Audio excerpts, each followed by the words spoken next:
Hello, I'm Dr. Gloria Horsley, President of the Open to Hope Foundation, and today I have the opportunity of talking to David Balk. David's a professor at Brooklyn College and an author of Helping the Bereaved College Student. How many bereaved college students are there out there? We've determined that at any one time on campuses, not only just in this country, but we know in the Netherlands and in Australia, but we think everywhere, 22 to 30% of college students are grieving the death of a family member or friend. What do you see going on out there, and what's your recommendation? Well, first, I think it's important to recognize that there is this prevalence rate, and that within those students, it would be a mistake to say that every one of these students is desperate. Mm-hmm. There's possibly that half of these students are coping quite well, mm-hmm. but it's the other half. And we know that students say that they go back to school, they know they're supposed to tough it out, and those students say their grades just go in the toilet. They jeopardize not only their college careers, but perhaps getting into graduate school. Oh. Okay, I'm taking 5 classes. I've got to take this story to each one of these professors.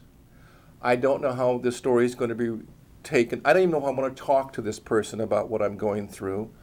But if I'm going to get any kind of relief, I've got to let them know what's going on. And then I face this gauntlet of some people who are just absolutely insensitive, mm-hmm. or who say, yeah, so what?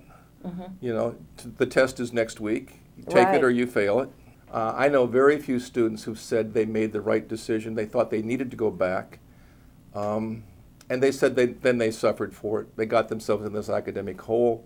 And they also at times feel that there's nobody there they can talk with. The first reaction when college administrators found out about the prevalence rate was they didn't believe it. They thought it was a fluke. And then when it got we really nailed it down. Look, there's been too many studies that demonstrate this is the case. Then their reaction often was, so what?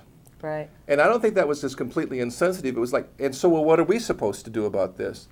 One of the things a parent can do is go to the school and say, you need to put something in place here. And there are some schools that have done it, and there are some and then the book we've got has 2 schools that have done it. Here's templates about what you can put in place. That's great. Well, thank you so much for being on our YouTube today and for the important work you're doing. Thank you.